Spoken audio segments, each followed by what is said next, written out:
This is Billy Siegel of Whirling Dervishes and Splintered Sunlight, and you're listening to Rock On Radio.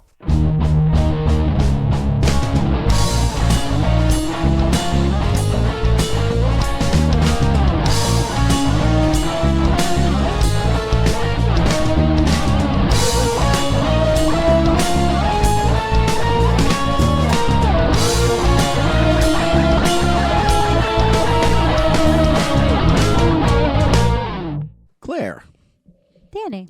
Well, as I was looking over the Christmas stuff to make sure we had all the proper music for this evening, I happened to run into the Billy Siegel thing and some of the other favorites that Art used to enjoy. Yes. So I figured I'll go with this one. But, of course, for the Christmas Spectaculars, classic. It's got to be the classic Whirling Dervishes. That's right. To start. That's right. Grinch? 39.5-foot pole. Yes, that's right. All right. Hello, everybody. Welcome to Rock On Radio. I am your host, Danny Coleman. Producer Claire is here, as well as a cast of thousands. Woohoo! We do have a full studio tonight. We do, and they're all in, like, couches and comfiness. And we got to wake Joe up already. I'm here. Not yet? No, you're here? No, I'm here. All right. I took a nap today. I took a nap. So he took a nap. tonight we're doing an all, with the exception of a phone call we're expecting shortly. Mm-hmm. We're doing an all Deko show. Woohoo! Here from the 2-track studios of Deko Entertainment. Yes.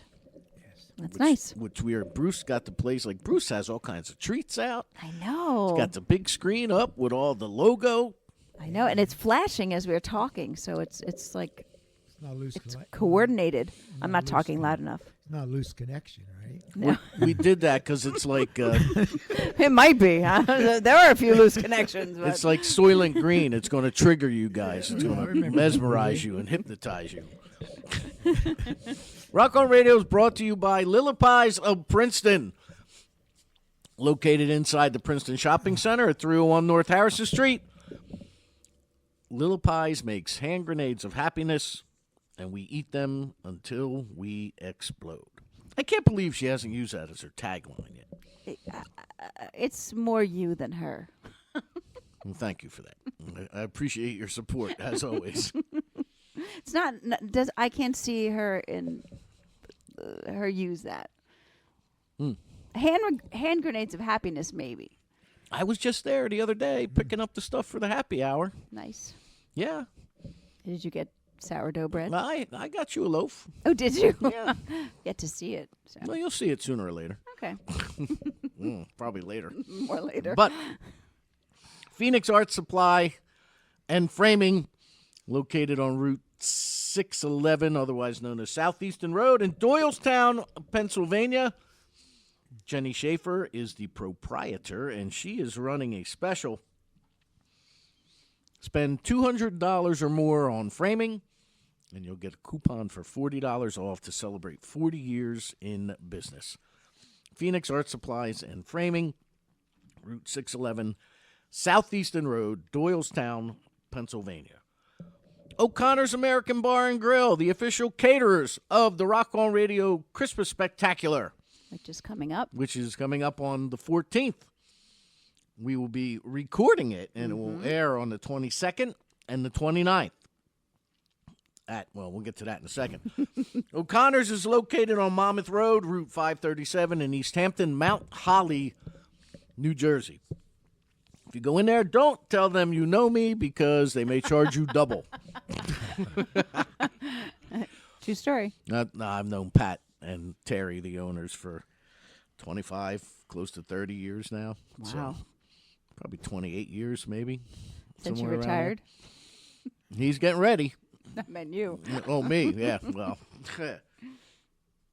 but yes, the Christmas 16th annual Rock On Radio Christmas Spectacular will once again be at Asbury Park Vibes. Woo-hoo.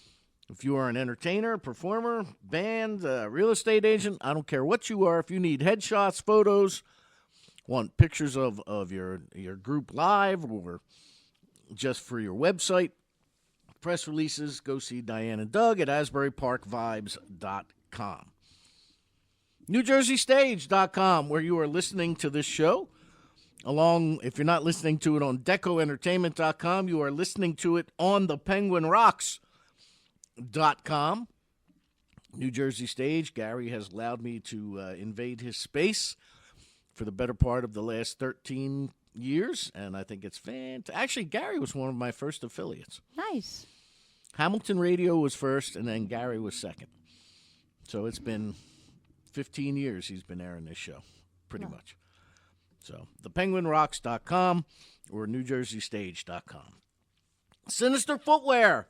If you have an urge to buy crazy socks, go to SinisterFW.com and see all the great stuff that Tina has there. And if you do buy something, use the promo code DCRSOCKS at checkout for 10% off your order. Dee Dee's Lights. Dee Dee not only is a musician for in the fabulous duo / sometimes trio Strawberry Pie, but she made all the candles for the 15th anniversary of Rock on Radio for the party. Go to Dee Dee's Lights on social media, either Facebook or Instagram, as her website is currently under construction. The Jersey Shore Jazz and Blues Foundation, Don't look this way. of which we are card-carrying members. Eliza Niels Yes. is the playing the party right now as you're listening to this at McClune Supper Club. But you can go to jsjbf.org and find out all the good things that they do for the community. Sandy Hall Music. She's another Deko Entertainment artist. Yes, she is. Come here to Deko Entertainment or go to sandyhallmusic.com and you will see her albums, her most recent being Full Circle, released and available here through decoentertainment.com. Old Heights Brewing, the official beer provider of Rock On Radio. I told you I spoke to them about a Rock On Radio beer, right? I know. I finally did it. I finally made my way over there. Nice. I made my way. Yeah, but I made my way over there because Randy Now, of Man Cave fame, was trying to get rid of a 1915 Victrola. So you have part Free of charge. Now, I have a 1910. Now I have a 1915. And I said, well, I'm here. I'm going into Old Heights Brewing. So I did. I'll have to think of a name for the brew. Yeah. Yeah.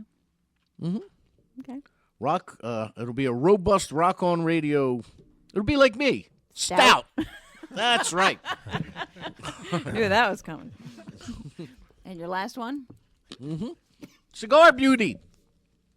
Go to cigar.beauty on Instagram and check out Holly and her line of Crown Majesty cigars.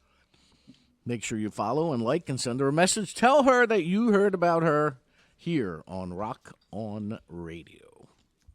And how can they find out about us, Claire? They go to DCROR.com, which is the short link for Danny Coleman's RockOnRadio.com. And Facebook, Danny Coleman's Rock On Radio 2. That would be the number 2. Twitter and Instagram at Rock On Radio, all one word, all capital letters. Well, we have quite the studio full Yes, we here do. this evening. Very exciting. Bruce provided all kinds of nice desserts there and coffee and tea. Yep. Because this all Deko show, and we have Bruce of Deko. Yay! We have Charlie of Deko. And in studio, we have Joe Cerisano, who is talked about even when he's not here, usually. Always in a good way, my friend. Good. You know that. Good. And I don't know, how long we talked about this, Ant? Like 10 years, maybe? Yeah, I'm finally getting to be on your show, man. And we have Anthony Krizan in studio. Hey! All right. Good to be here. Good to be here. We have calls scheduled calls this evening from Joe Dennison of, he's currently the violinist for Kansas, and he has a big prog show coming up with his band, Stratusfurious, to celebrate his 50th birthday. What a youngin'. From what I see.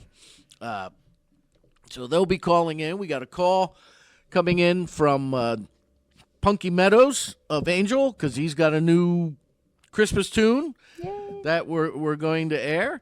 We have a scheduled call from Elvis.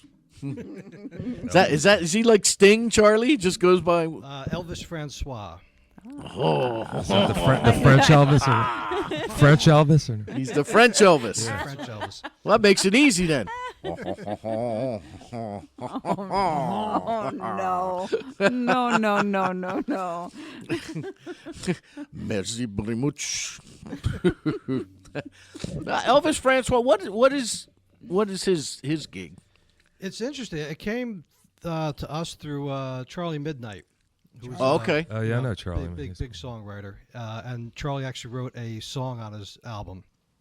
And Elvis went viral a couple years ago. He is a spinal surgeon. Oh.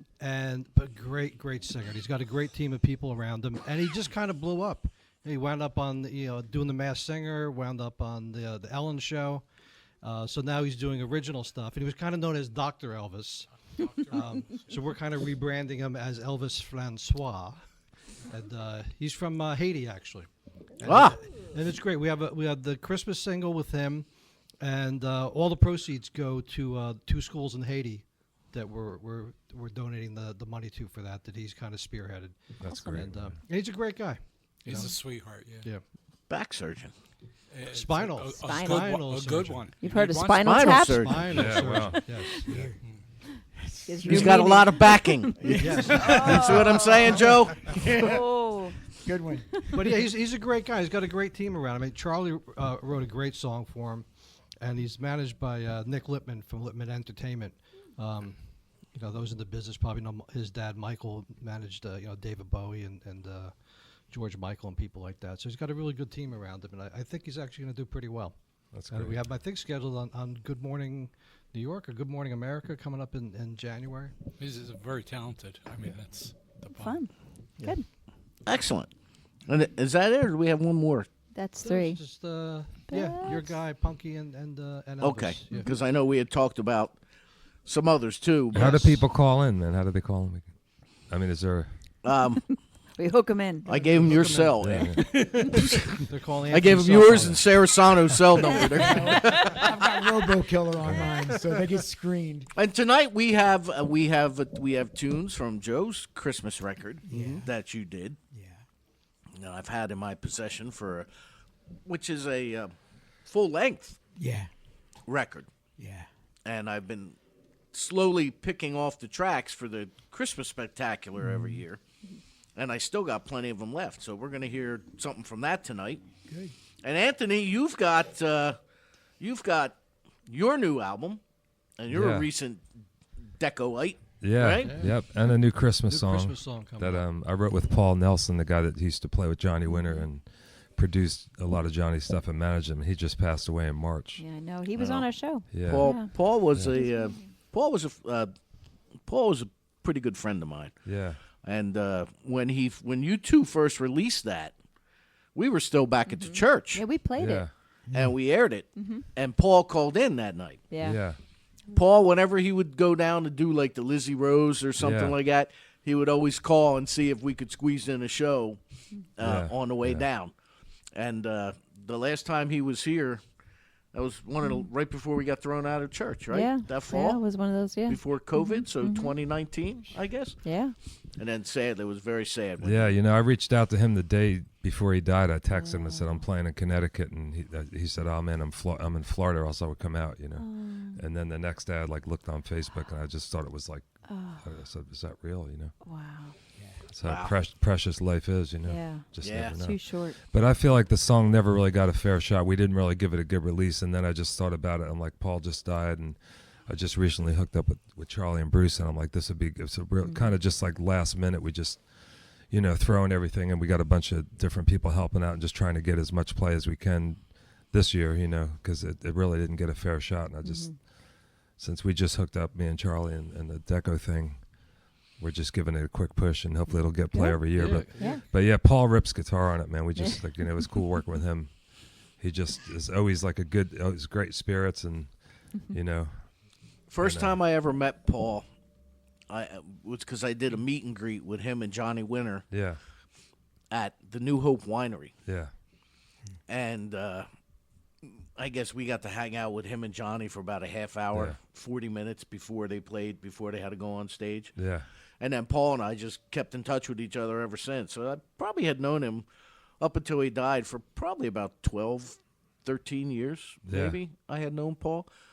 Every now and then, him too, he would call. He'd be like, "What do you think about this?" Yeah, You know. he's a good energy, man. Always like had a good energy Yeah. and positive Good person. guy. He actually brought us a couple of our. He brought us Marcus Rizak, that's on the label. Okay. That's how I first met Paul, and then he brought us another band called 010. Oh yeah, we had them on the show Yeah, too. yeah. Mhm. So he had produced that record, and then we just picked up a band called the Fifth Estate. They're kind of these one of the pioneers of the '60s garage 60s, yeah. Well, that's cool, man. rock yeah. scene, and they're really cool. And that's actually and Paul played on the record. It's actually the last record that Paul played on, and we'll be putting that out next year. Oh, I'd nice. love to Well, hear- we're going love to to hear play that, man, Christmas Tears in a little bit Great. on the show tonight. But you also did this here. Is this Markevich? Is that how Oh he yeah, says that's it? the record I produced with a guy named Todd Markowitz. Like, yeah, Markowitz? he All right. came to me a year ago, and he went through a lot of stuff. His wife was dying of cancer and stuff, and he just like put music aside for years to take care of her, and brought this song to me, and I heard it, and I'm like, man, I said, it doesn't really sound good to me. I couldn't do much with it, and I said, do you have the files? And he said, I have a reel of tape, from like 30 years ago. So I got the reel of tape. I mean, and I baked it and got it transferred on the tape machine, and there was 7 songs with Danny Gatton on it. I'm like, man, this is some cool shit, and it needs to be heard. So I just took everything, and the guitars were in decent shape, and the vocals, and I recut everything else. I played drums and bass, and so I played drums and bass on it, added some guitar to it, and Rob Cloris is playing keys on it, a few other people, and I wrote a song about his wife called "Beautiful Daydream." That's an original, and but yeah, I mean, it's like it needs to be heard because Danny Gatton was a legend. Nobody played like Danny, and the songs are cool. It's like Todd has a great voice. He's like Elvis, Roy Orbison type stuff. He used to do the Elvis impersonation thing. It was on Howard Stern years ago. And like Howard Stern said to him, there was another guy that was an impersonator. He said, "See that guy over there, man? That's all he's ever going to be is an impersonator, man. Do your own shit, And so Todd got into wanting to do his own stuff. He hooked up this guy Billy Poor, did these songs. They hired Danny Gatton at the time. So years later, I got this, and so and it's it sounds like kind of contemporary rockabilly country. If you like Roy Orbison, Elvis, and like retro country, you'll dig this. Yeah. Nice. So yeah, it's- Cool. There you go. So that's another record, that I got that I want to get out under my umbrella, and with my stuff too. My record's got, I'm pretty happy with some of the stuff on my record. I got a song I wrote with a guy named Sam Tate, who produced some of the Waylon Jennings stuff and wrote some of the Waylon Jennings stuff, an old country dude from Nashville. I was going to some say, I other know writers, that name. Yeah, and Alan Glass, I wrote some stuff with that, wrote and produced some Aretha Franklin shit, Was that Chris Plunkett when he was in here? Did he mention Sam Tate's name, maybe? Yeah, Sam's been around. He's like a legendary country guy. He's done a lot. He used to manage Waylon Jennings, but he also wrote a lot of big hits, Nice. He's been down in Nashville for years. Excellent. Well, if you're just tuning in, this is Rock On. I got to stop swearing, I guess, right? Is there going to be a bleep? Yeah, if I got to cut it now, if you guys are going to have to bleep it out, I'll just watch my mouth. Just use my method. Don't talk. Yeah. Right. I was somewhere, and they said don't swear, and I kept swearing. I'm like, Can't help it. What? Nope. Nope. Nope, not We're yet. expecting a call, like Any right about second now. And so we'll keep an eye on that. But until then, so Joe, have you done since the Christmas album? Yeah. You did that album with Mark. With Mark Blatt. Mark. Yeah. The Distant Thunder thing. right. Yeah. You got anything else in the works? Yeah, I got a lot of stuff in the works. I've been concentrating on streaming platforms because that's the only thing that that's when I sit on my porch and collect a check. So nothing else is working. There's no more vinyl. So it's like, I mean, seriously, it's like. Yeah, but you need like 700 million streams to make like 16 cents or something. Well, I'm talking about Netflix. I'm talking about Prime. I'm talking about. So you got licensing. Yeah. Yeah, so if you're getting stuff in that, you'll make some money. Yeah, we got a good agent, representative doing that. That's pretty much what I'm doing. It's like, at my age, it's like, I'm fine, with my resume and stuff. I still got my mortgage notes, my notes that paid the mortgage and bought my house. It's like, and I go to my studio and I just put a camera in my studio for $16. So my to wife. see if somebody breaks in or something. Or no? No, it's like to I watch go it. down there and Oh. I forget I'm down there and I get a text from my wife. What are you doing? What do you think I'm doing? Yeah. You know what I mean? She's watching you, man. Yeah, well, I did. Yeah. I got a camera last week. I said, here, you can watch me on your iPad. Yeah. Yeah, my wife's got a camera by the front door. Like when the mailman comes, or she'll see me by the door carrying something out, and she'll talk through the thing. Like, what the hell? I'm like, I know. I don't like that shit. It's not expensive either, man. I mean, Yeah, it's like $16 for yeah. this camera. I know. I went down today to the studio and I get this thing on my iPhone and my iWatch is this movement in your studio. I'm like, Yeah. it's not I here, know. man. It freaks you out. Boom. Yeah. Yeah, those things can scare the heck out of you. We went up a couple years ago. Bruce might remember this. We were looking at the Magna Carta catalog. Yeah. So we and it was in a house that was abandoned. Yeah. And the guy's like, I'll give you the code to get in the house. All the stuff's in the garage. So we took a ride up there, and I'm in the garage, and all of a sudden I hear something. What are you doing in there? I'm like, and there was a camera on the wall, and I'm Yeah. like, and I told him, I had permission to come to the house or whatever. It scared the heck out of me. Yeah, no, I hear you. That would scare me too. It was like God talking to me. Or something. Yeah, I was thinking of getting one of those in my studio too. Because like my alarm went off like a month ago, and I'm like, I get this call, I got to drive over there at 10 o'clock, and the cops weren't there, and I'm like, I'm going in there, and there was no, like, I don't have a gun or nothing, so I grabbed the loose guitar neck. I'm like, what am I gonna do if some guy's in there taking my 52 Les Paul? And I'm like, I got a fucking Fender Japanese neck. I'm like, You're gonna kill him with a Yeah, Takamine. I got my fur hat. I'm like, what are they gonna do? I mean, This camera costs $16 in Amazon. yeah, no, I need to do that. Yeah. Freaking amazing. On your, you can actually. Yeah. I do it when nobody's in the studio just to see it working. Yeah, no, I think it's time for me to do that. Joe says hi to himself in studio. I do. I have my. That's why I love you, man. Well, we got our first caller. We have on the phone with us, I believe, we have Joe Dennison. Hello, Joe. How are you, sir? Hey, Danny. I was just going to add Dan McGowan to the call. Can I do that?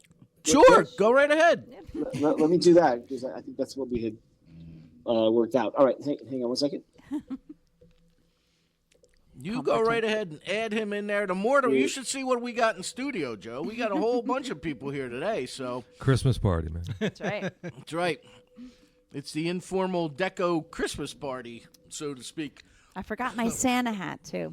I was going to bring it this morning. Decorate the halls. That's right. That's right. Mm-hmm.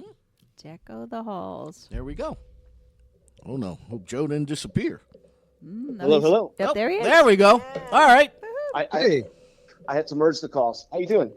Fantastic. Yay. Now, who do we have here, Joe, besides you? This is Dan I'll let him introduce himself. I'm Dan McGowan. Hi. Oh, hello, sir. Fantastic. Now, you guys have some, like, really big stuff coming up here. I mean, I just got this email again today. I gotta get that. Prague Stock presents the Joe Dennison 50th birthday celebration. Congratulations for making it that far. Thanks, man.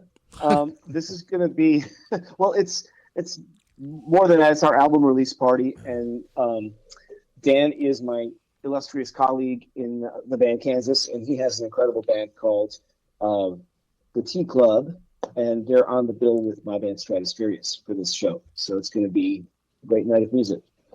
Absolutely, man. See that? Now you guys have you guys are taking over Kansas one person at a time, aren't you?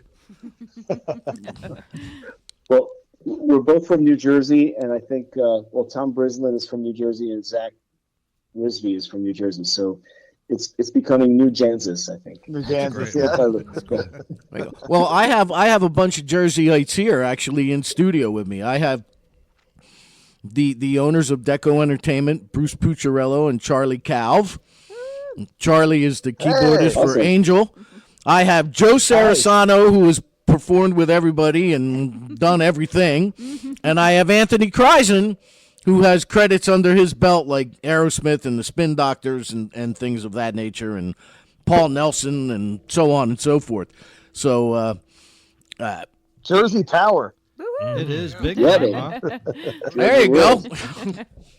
It ain't just Springsteen, guys. That's right. That's right. That's right, man.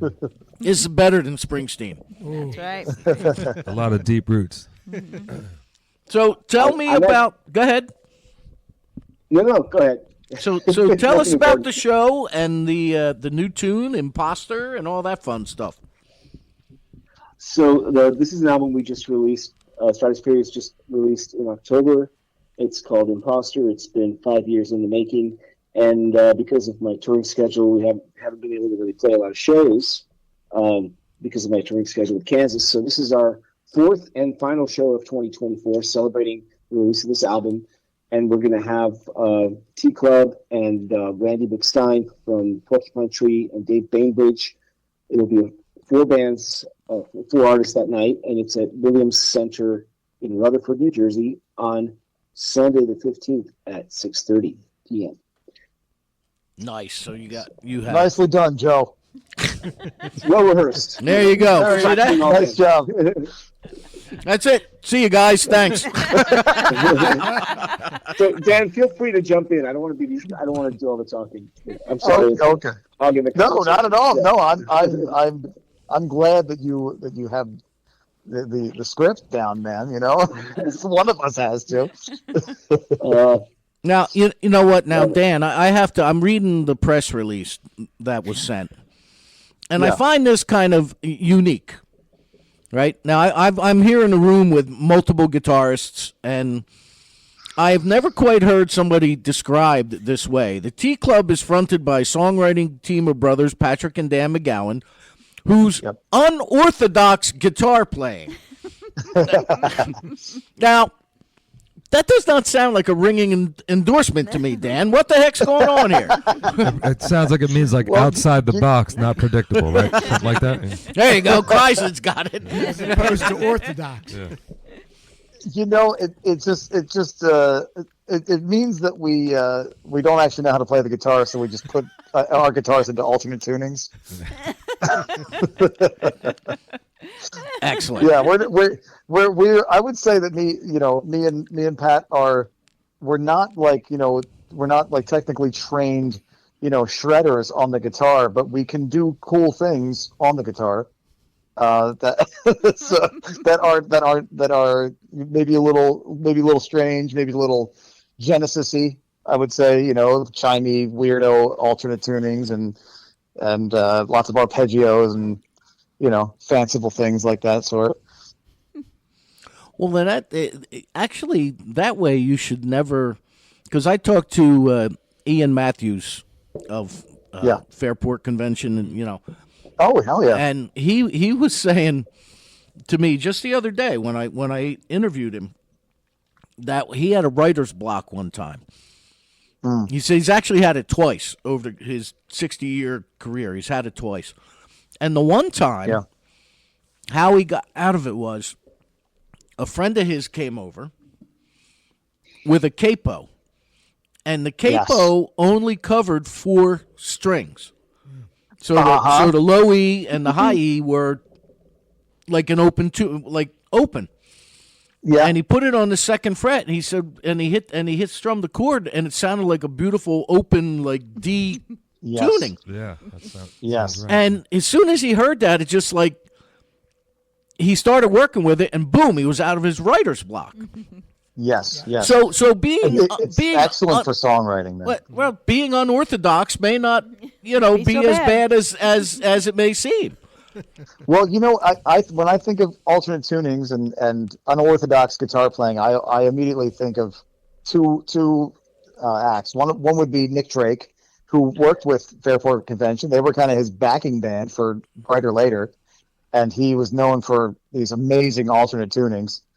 And then also Sonic Youth, who is a little different, but they would just they tune their guitars. They're just like, what's this? Everything's we'll tune everything to A, and we'll just make noise, and just let the imagination run wild. Alternate tunings are great for songwriting, but they're terrible if you want to try it and do a solo. Yeah, that's true. You guys can be like, where the hell is the frets on this? I thought you were going to say Let's Robert. not forget Jimmy Page. I thought you were going to say Robert. Stuff like the Rain song. Yes. Oh my God. Yeah, I mean, that's exactly. I thought you were going to say Robert Fripp or Adrian voices he Belew. gets on that song are beautiful. Right. Big time. Joe, do you mess around with alternate tunings ever? On the guitar? No, not enough. Both on the violin and the guitar. I've done. No, I take that back. On the guitar, I used to play Zeppelin songs and things like that, and I would mess around with alternate tunings. But I guess I didn't have the patience to get comfortable enough in some of them, because I like to solo. And you're right, it trips you up. You really shred it. What it does is it lets your mind lead your fingers. A lot of fiddlers, mind, bluegrass fiddlers, old-time fiddlers use alternate tunings on the violin to get more open strings. I use open E. That's another thing I have not tried. I need to do that more, and it is a good way to get out of writer's block. That's cool. Open G is a good tune. Well, there you go. Keith Richards. We're getting all kinds of comments in studio here. We got Open G and chatter. Yeah, Open G is a good tuning. Like Keith Richards, you could play a chord with one finger. Everything sounds like the Stones. Everything sounds that's awesome. Yeah, and Open E is great. Like Dark Trucks uses Open E, but there's the what's that Dagod tune when you tune the high string, the first string down to E, then the B gets tuned down to A. I think. That's a really cool tune for chords. I like the Stones tuning because everything you Yeah, play sounds I like write Start a Me lot Up. I got songs. I wrote some of my best stuff in Open G, man. Yeah. Dust and Bones in Open G. Everything sounds like. But Start Me but Up. I find like different chords within the chords that like they're saying, Nice. sonic dissonant things, See, now this is kind of, not only do we have 5 musicians in this room, but we have 5 men and 1 woman. No, is Robin still here? She's behind No, us somewhere. Robin's There's a hand popped up. All right, we have 2 women. Working. We have 2 women in here. All right, so you got some backup. I do always. So that means we're outnumbered. So what can we? And wait, there's a I need to hear everybody else a little. Tell them to get on the mic. Hey, I'm surprised you can't hear them. You can't hear them? They sound like they're very far away. Hey, still, yeah. Maybe there's reverb. Far away. No, Check. shouldn't be any reverb, though.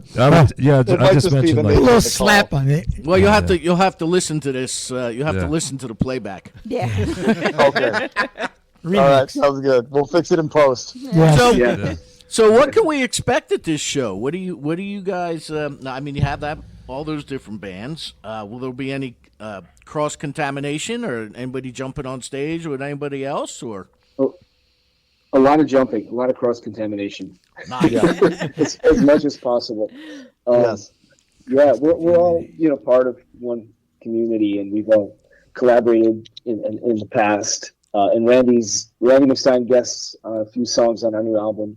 I played on his records. Dave Bainbridge has played with us in the past, so we're definitely going to invite those guys. And I want to figure out what to play with Dan. We'll work something up.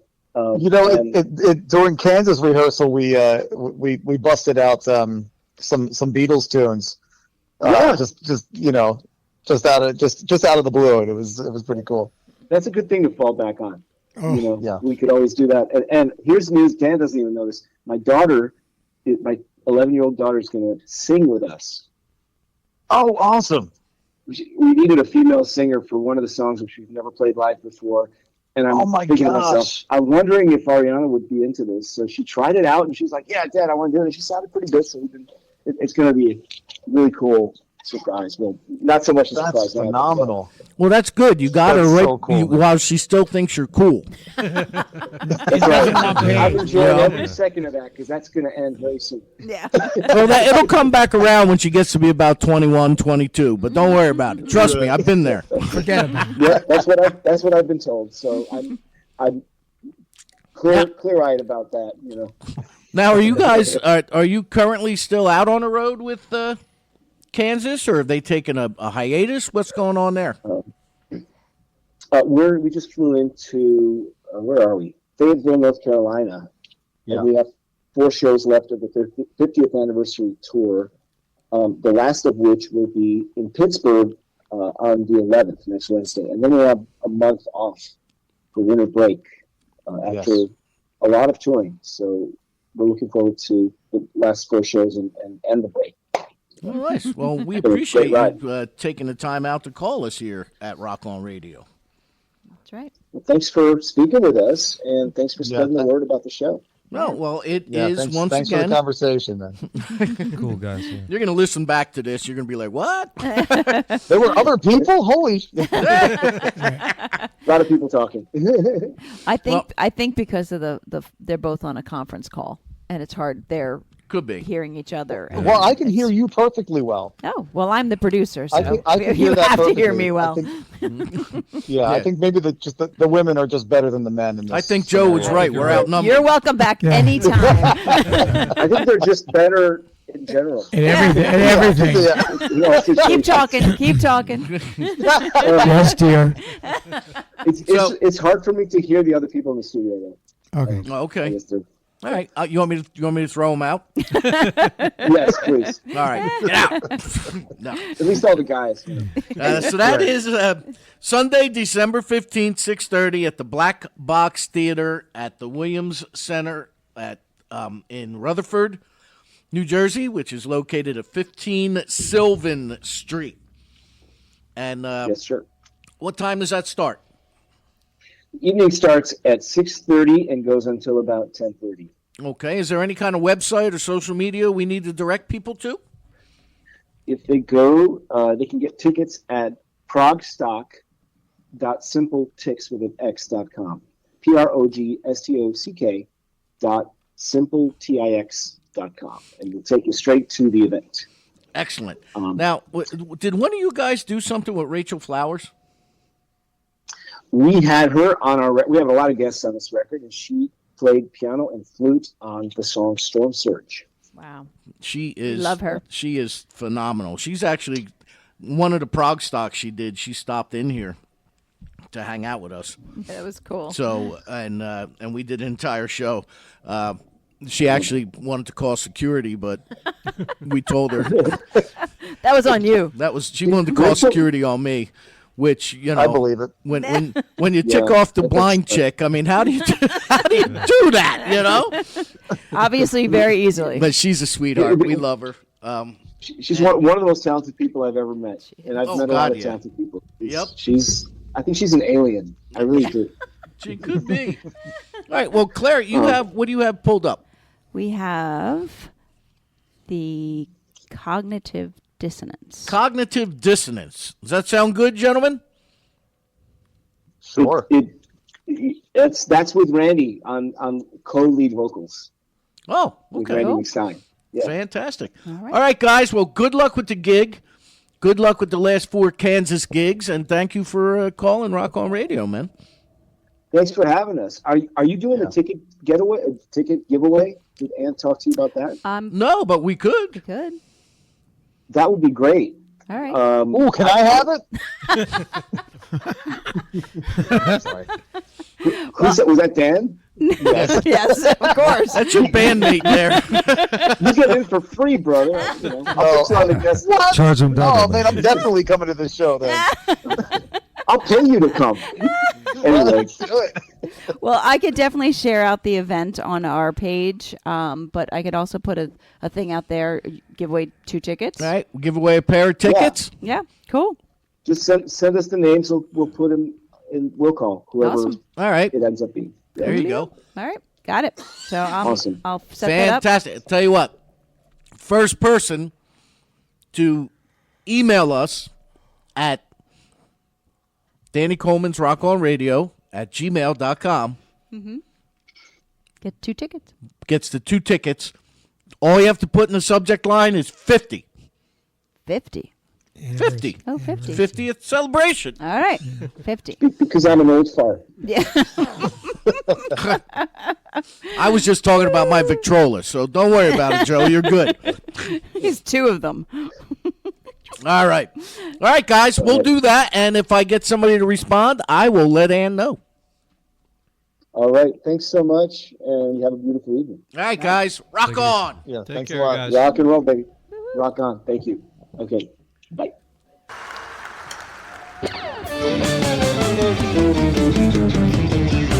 I had a childhood friend, put together till the end.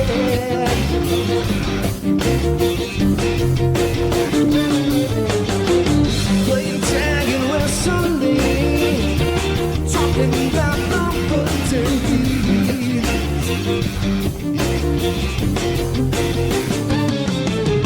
He asked if I believe in God. And then I tell him what's my story. He says I'm gonna burn in hell, because that's what his parents told him.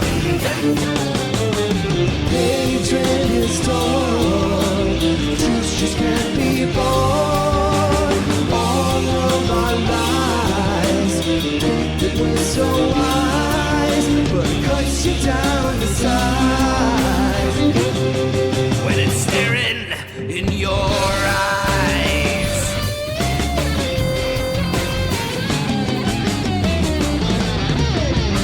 We're born with open hearts and a blank slate on our souls.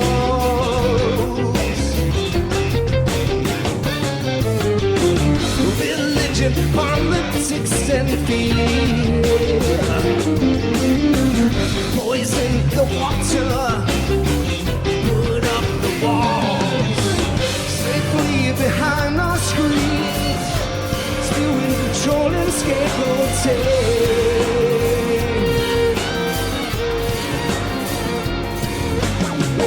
No one can touch us now.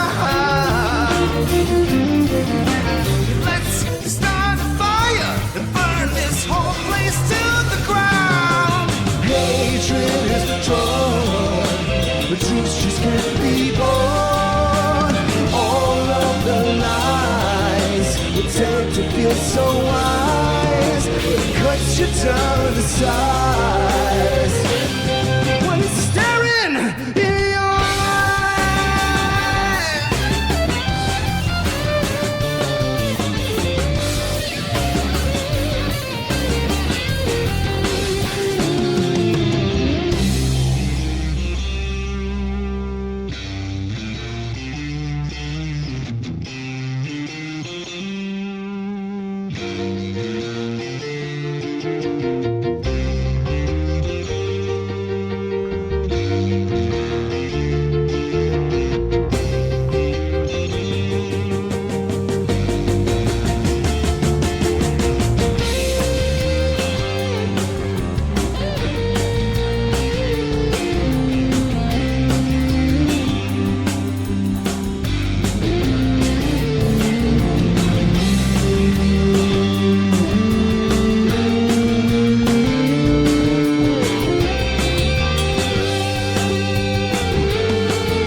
There we go. Joe Denizen, Stratusfurious. Nice. Pretty cool stuff. Yeah. Very cool. That was live too, right? Prog rocker, yeah. Yeah. Recorded at Prague Stock, I believe. So, once again, this is Rock on Radio. I am Danny Coleman. Producer Claire is here. Charlie and Bruce from Deko Entertainment are here. Joe Cerisano and Anthony Krizan. We have a Good to studio be here. audience of Robin back there somewhere. Every now and then I see her hand come up. Oh, She's maybe not she's listening. Not. I She's didn't see there. her hand. Oh, okay. I see her. We have Danish and coffee. That's right. Marion brought It's it. good coffee. Yeah. Very good coffee. Danish Marion coffee. brought it down. She was kind enough to let me in the house, Bruce. See? And she was kind enough to let you out. Yeah. Well, she didn't throw me out. I left on my own volition. But I did put my stuff in that middle bedroom down there, so I'll be spending the night.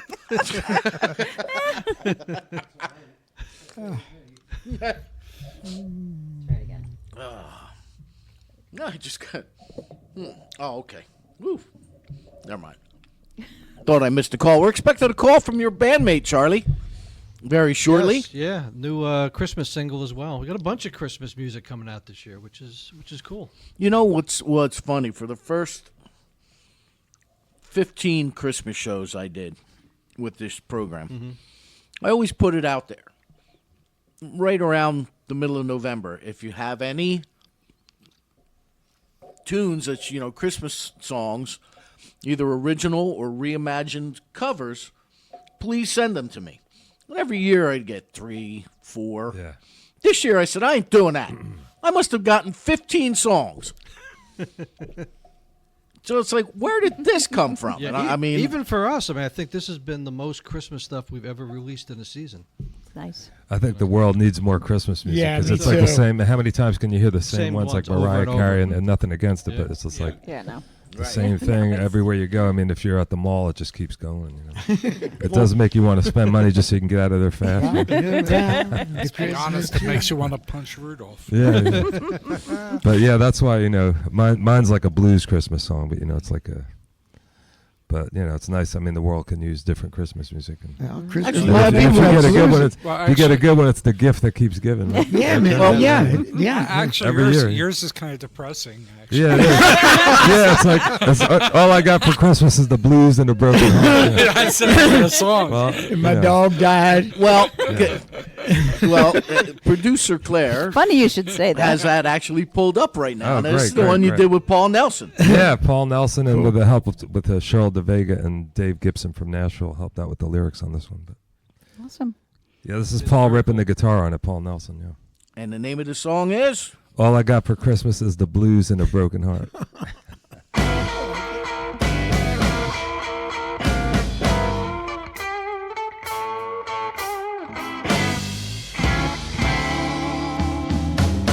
All I got for Christmas was the blues and a broken heart.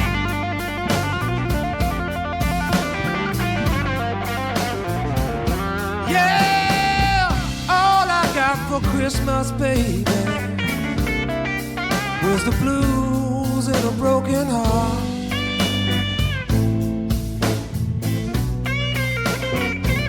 Oh, I got a stocking full of pain, and just your picture in a frame, watching me fall apart. All I got for Christmas was the blues and a broken. Standing underneath the mistletoe, I see empty bottles of whiskey all around.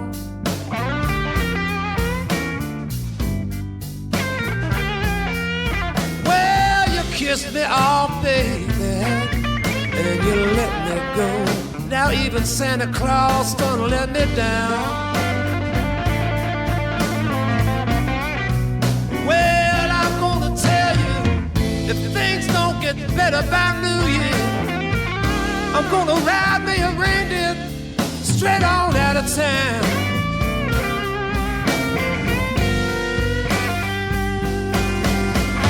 One step forward and 2 steps back. Saw St. Nick slide down the chimney, but he didn't leave me, Jack. At least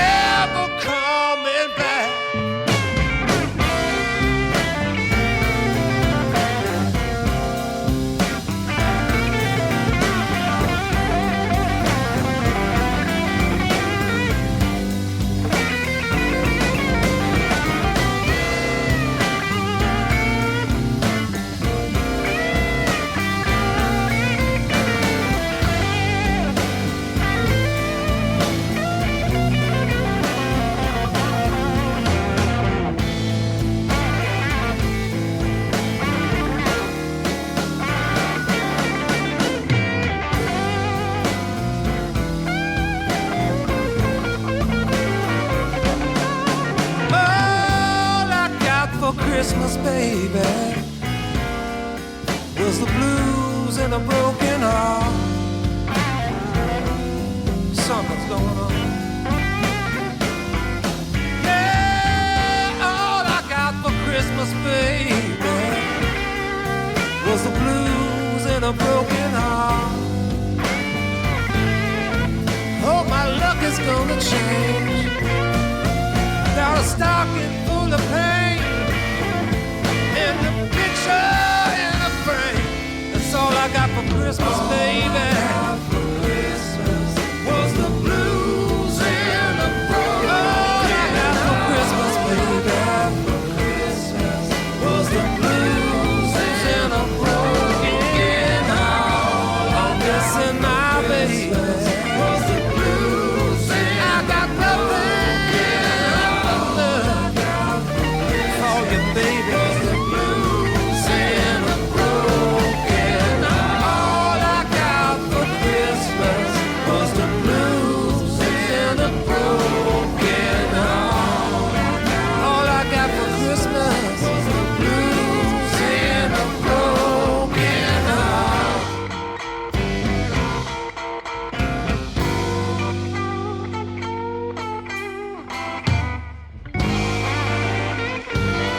Merry Christmas, baby.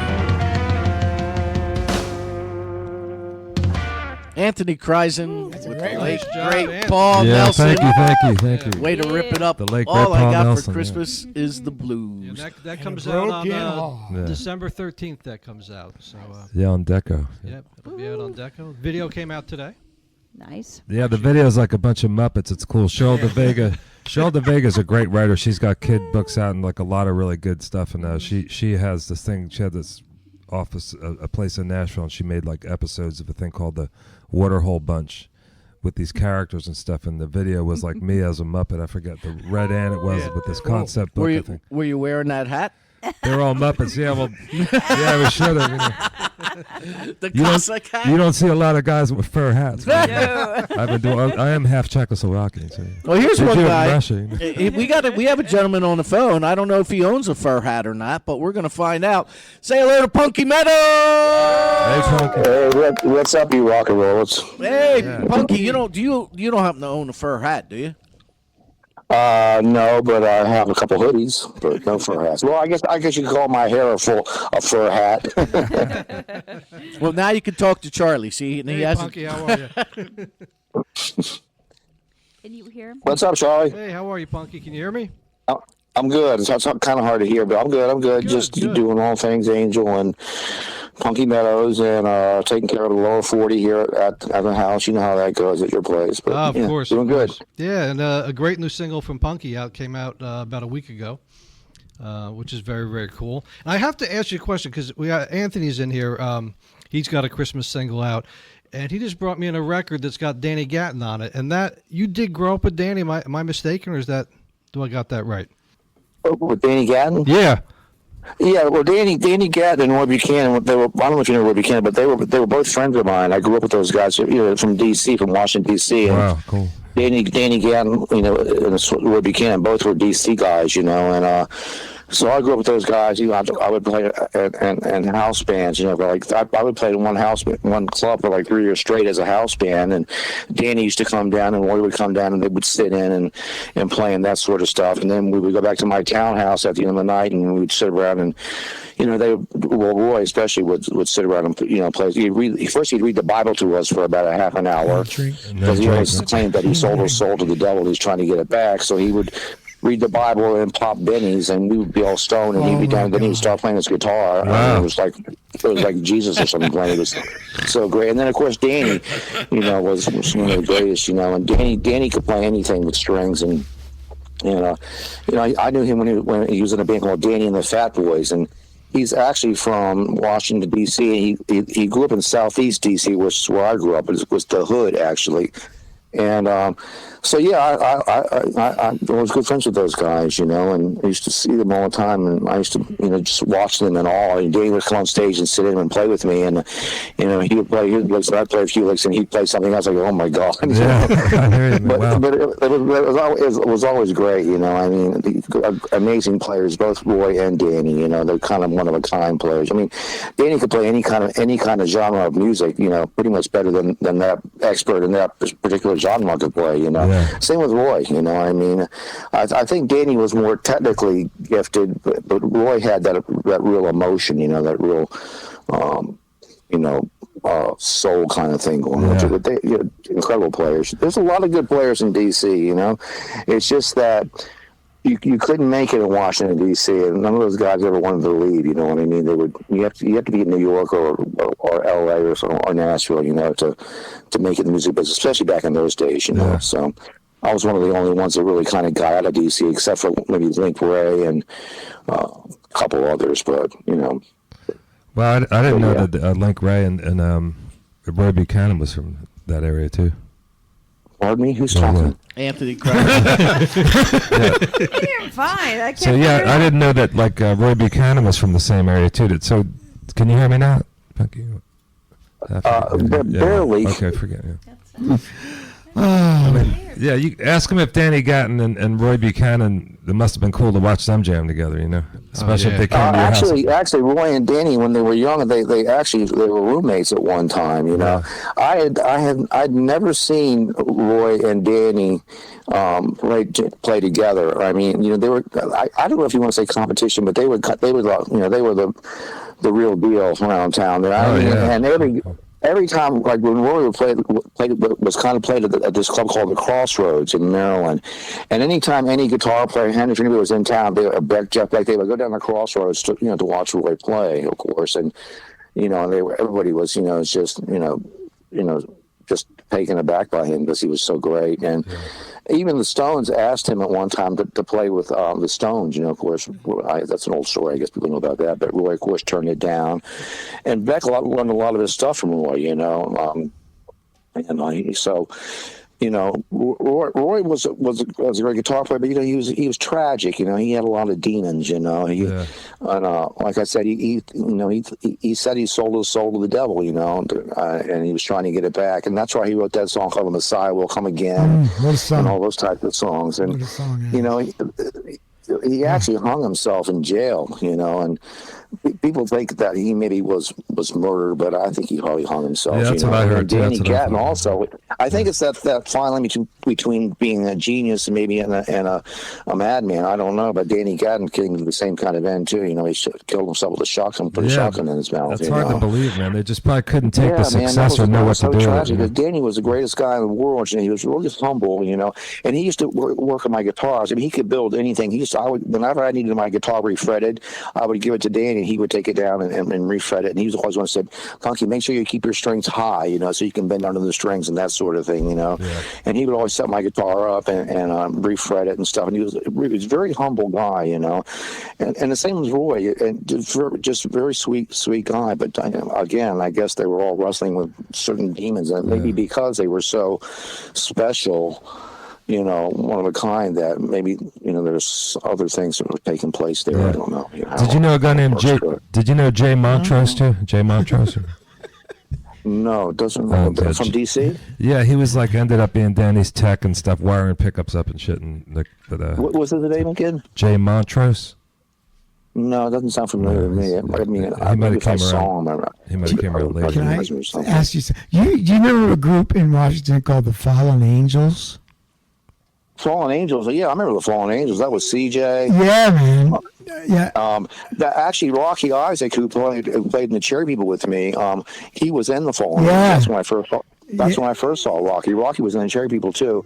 It was CJ and Jack Bruce, I think. No, not Jack. Somebody on bass. I went and saw them at this nightclub called The Keg, and I think I was 16 or something. Yeah. They let me in to see them, and I remember I was just so taken aback because CJ was this little guy with really with long straight hair down to his waist and sunglasses on. He played this Telecaster, and they were a really good band. It's crazy. You don't know who I am, but I'm originally from West Virginia. There's a lot of great bands in DC at that time, and like I said, a lot of great musicians. You know, it was really a great place to listen to music and and grow up there, especially.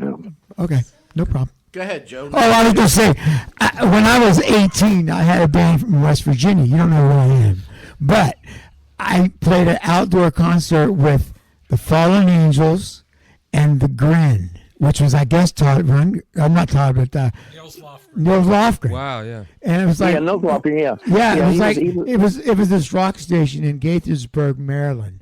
That invited. Oh, really? Yeah, that was my stopping ground. Yeah. I mean, I was born in D.C., but I lived in Alexandria, Virginia, and I also lived in Silver Spring. I mean, I lived all around Maryland and all around Virginia. Wow, yeah. And I played in Georgetown. That was my main spot. Georgetown club there. A lot of good bands.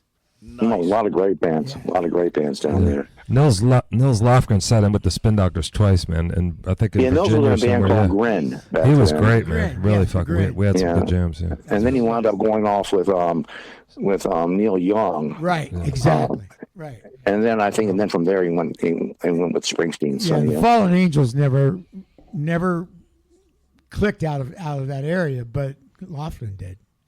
Yeah, no, I know. Well, there were so many bands, like I said. I mean, like Danny and Roy, they were known by all musicians and stuff. But as far as the public goes, they never left DC or never got anywhere. I mean, the thing about Roy is, they never captured him on record. I mean, his records were great, but Roy, you had to see him live. I have a Roy album that came in a feed sack. It says Roy Buchanan and the Snake Stretchers or something, and it's both sides are him playing in a bar with his band, and he does the Messiah live. I mean, this album there's probably only like 100 in the world, and it's unfucking believable. I mean, we knew about him in West Virginia. We knew about him.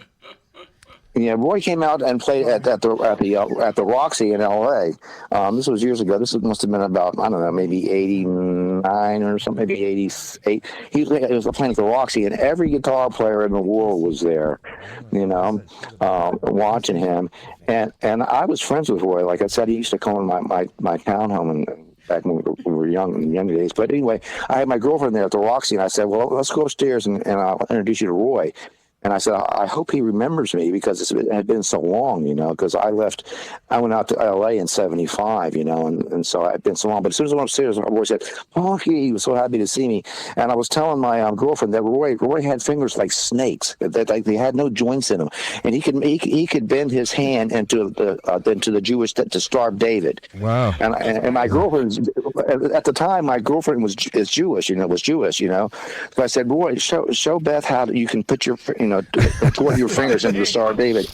And he did it for her, and I went, and she went, oh my God, No pun intended. Man, these are some good stories here. And then actually after that, he didn't want to go. He went there, but he was playing in San Diego the next day. But he didn't want to. He wanted to come back to my house. I had a house in Hollywood Hills, so we took him back to my home, my house there, and we stayed up all night long. With me playing guitar, watching him, and I would back him up with some things. We talked. He was always a philosopher. And I said, "Boy, you got to get back. You got to back to the hotel because you got to go to San Diego today."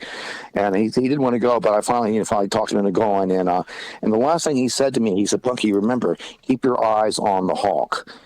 And I didn't really, know what that meant, what I mean? And then I heard keep your eye on the sparrow. I heard that when I would feed Did you ever figure out what he was saying? You ever figure out what he meant? Roy was a funny guy. He would tell all kinds of Bible stories. He was a real philosopher, That's good. And we got to find out what that means. It was pretty interesting to listen to him talk and stuff. And when he would play, his jaw would go back and forth. He had these crystal blue eyes. And I used to think maybe he is fucking Jesus or something. The stuff that will come out of that guitar. He must have had his eye on the hawk, man.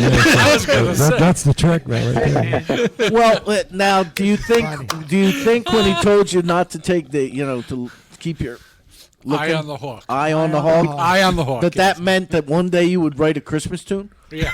Well, maybe we could keep, if we learn to keep our. You know what's so funny? Later on, when I grew up, I had my home in Virginia, and I would feed the birds all the time outside. I still do that today. I put bird feeders out there and peanuts and all kinds of shit, but I would see them. But every now and then, the hawk would wind up in the trees up top there, and all the crows would go around and harass it. And so I had my eyes on the hawk. I said, I know what you mean. I always felt like I was setting those poor birds up for the hawk to come down and just take them away because there was a smorgasbord there. So I wonder what he meant. That's why I said, that's what he was talking about. Keep your eyes on the hawk because he's going to get all your birds. Yeah. I think what he meant was that, that there's a lot of shysters out there, especially in the music business and stuff like that. You know what I mean? Yeah. That will take advantage of you and screw you over and everything else, as we all know, and I think that's what he meant was watch out for the enemy, basically. Yeah. Damn record company saying, executives. Yeah. Yeah. Oh boy. Well, we do have we do. That's a good story. That was great stuff. Right? Great stuff, Punky. Well, we do have this Christmas tune, which we have to get to because Elvis is in the building in about another 10 minutes. Oh, my God. My hero. Yes. Yes. Haitian You don't eat Elvis. that potato? Oh, Haitian Elvis. Oh, my God. Haitian Elvis. Now, you did Wrap Me Up. This is is this your first Christmas tune, Punky? No, we did a Christmas song in Angel called, it was called the Christmas song at first, but Neil Bogart wanted it to go beyond the Christmas season and into the season, so we changed it to the winter song. And it's it's a really great song too. It's called a winter song. And that was our first Christmas song that we did. But what happened was a couple of years ago we had this management company, Charlie knows, and they wanted us to do a Christmas album.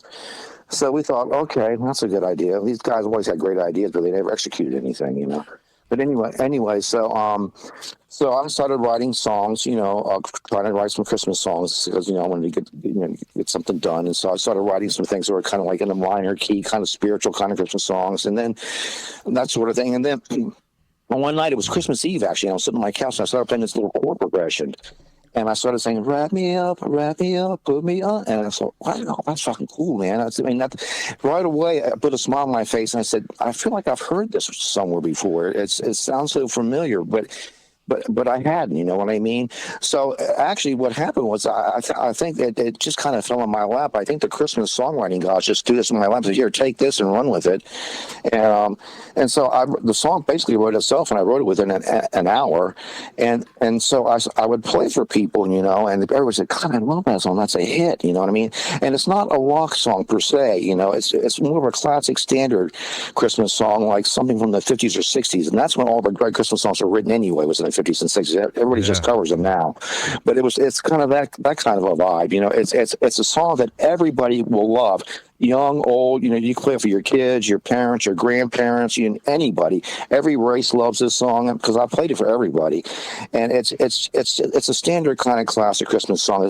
I didn't want it to be a rock song, from the show off my guitar prowess and all that kind of crap. I didn't want it to be some heavy song, so how heavy I could be, and all that kind of crap. I wanted to write a great Christmas song that everybody would love and it become a classic, and that everybody could play every year. And I think that's what happened with this song. And originally, I went to make a demo because I wanted to hawk it to like Michael Bublé or somebody like that, or John Legend or some country artist, because that's the kind of song Michael Bublé could make it a hit. You know what I mean? And but then when I recorded the demo, and it actually came out really good, and I had this singer that I had that sang backup for me on our Angel albums, and he sang it, and he did it so well. I said, I'm going to put this out, and I talked to Charlie, and I said, Charlie, listen, this song is really great. This song could become a Christmas classic. I know it can, it just has to be heard everywhere. But anyway, so I played it for Charlie, and Charlie said, yeah, man, it's great. I'm in, so. And so from there, then we, I finished out, and then we gave it to Charlie, and then they're putting it out. And so I've got a bunch of people working on it to get some radio airplay all over the country right now.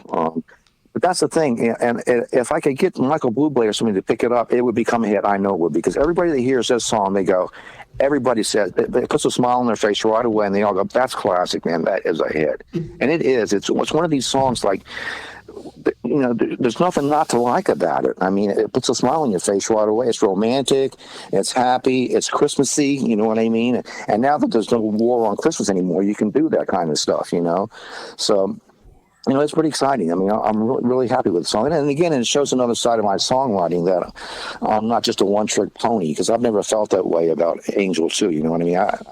I like all kinds of music. I mean, I grew up playing Motown and blues and all the British Invasion stuff, and Zeppelin and all that kind of stuff, and R&B. That's what I grew up on, and I love all that stuff, So, and this song is kind of basically more of a pop R&B song, but with a rock tinge to it. But it's like a 50s, 60s rock song. You know what I mean? It's from that kind of sound. So yeah, Is it it's new? a Is great it brand song. new or is it not? I can't wait for it to get everybody to hear This it. is brand new. Let's hear it. Yeah. Yeah, it's brand new too. Excellent. All right. Well, I could guarantee you two things, Punky. Number one, that we're going to give it some radio airplay right now. Right now. Awesome. And number two, Michael Bublé does not listen to this show. All right, man. We're going to give it some airplay. Thank you for taking the time to call Rock On Radio, man. Well, thank you. So it's really great talking to you guys, man. You too, And, Punky. I Have a hope- great Christmas. hope I get to see you guys play sometime somewhere down the road. Maybe we can do some shows together or something. That'd be That really would cool. be great, man. I'd love that. Yeah. Yeah. That'd be awesome. Thanks, Punky, man. I'll see you soon. Peace out. All right, guys. Merry Christmas, you guys. Same to You you. too, Punky. Punky. All Thanks. right. Rock on. I didn't know that. When it is cold and it's snowing outside, sitting with you by the fireside, there's no place that I'd rather be than on this Christmas night, just you and me.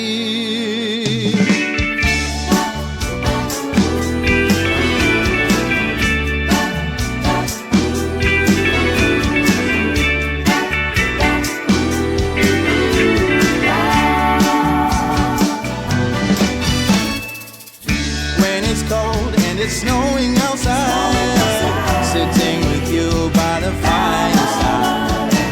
There is no place that I'd rather be than on this Christmas night, just you and me. So wrap me up, put me under your tree, tie a bow around me. Merry Christmas, baby. Wake me up, I wanna be by your side. When you open your eyes, Merry Christmas, baby. Hope I'm at the top of your list. Hope that Santa will grant my wish. There is nothing that I would not do. I trade it all in just spend this Christmas with you. So wrap me up, put me under your tree, tie a bow around me. Merry Christmas, baby. Wake me up, I wanna be by your side. When you open your eyes, Merry Christmas, baby. Christmas songs are in the air, playing on the radio everywhere. Wishing you were here with me in my Christmas galaxy.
go.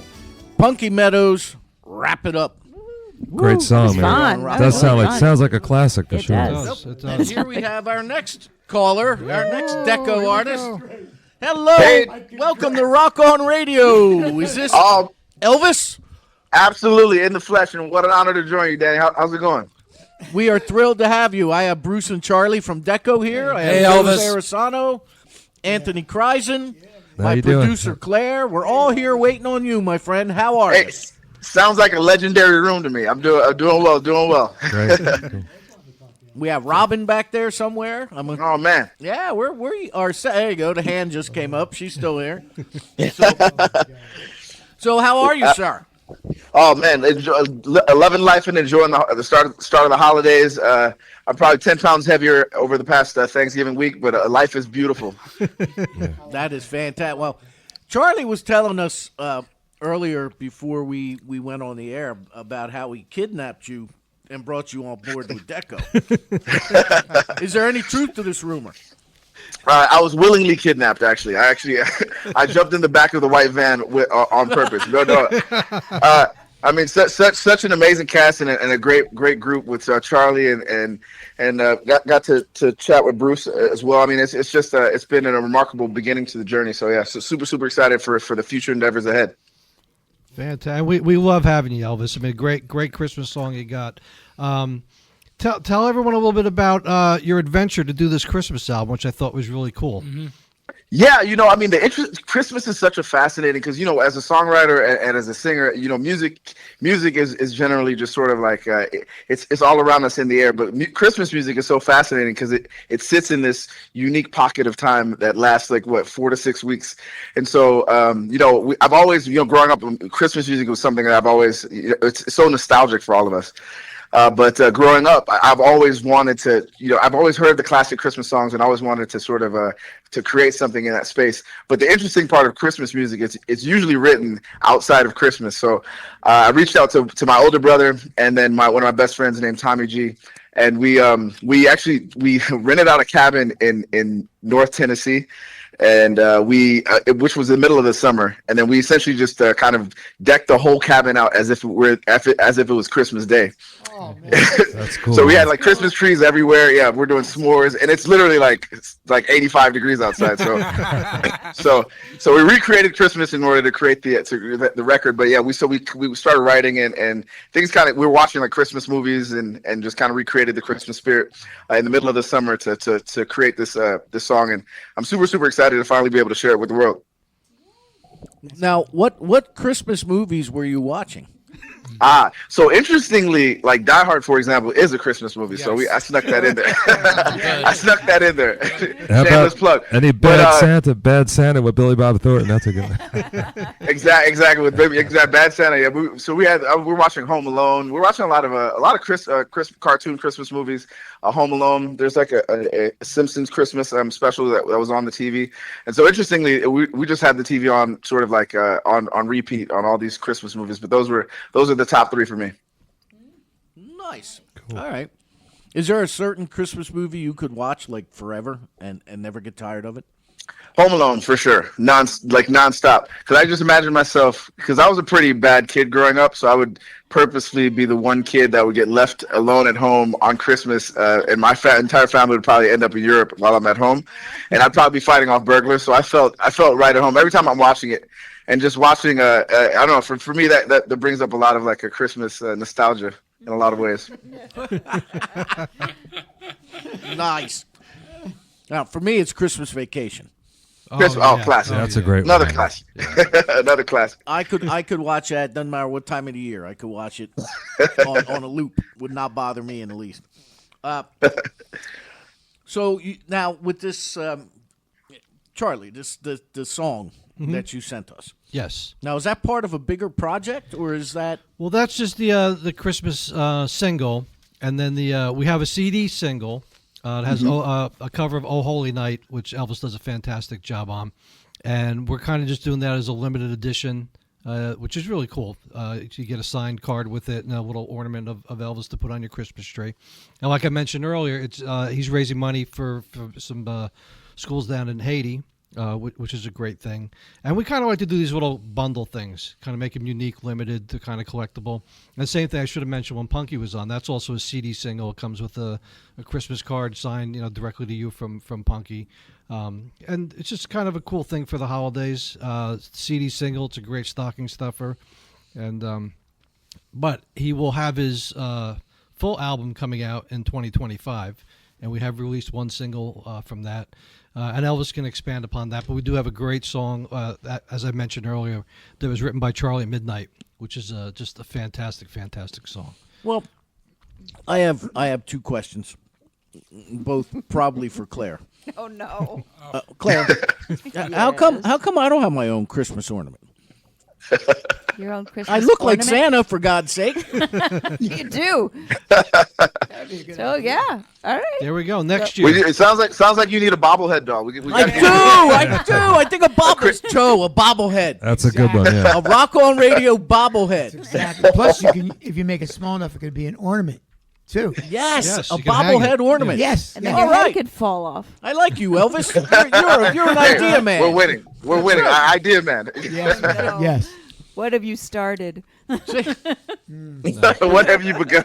Hey, we got plenty more up the sleeve. No, so stop. we'll have to talk off. Stop. It gives you things to do. Stop. Stop while you're behind. Stop while you're behind. So, with the what were these charities again? Elvis, Yeah. go ahead, Elvis. Yeah. Go ahead.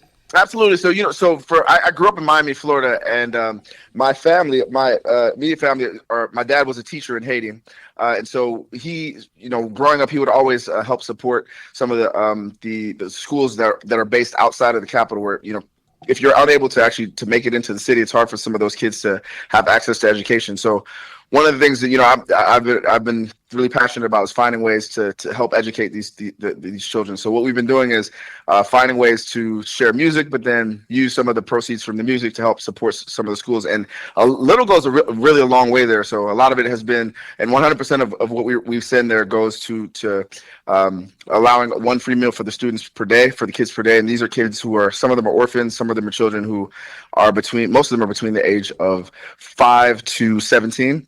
And so we pay for 9 teachers to educate about 145 kids.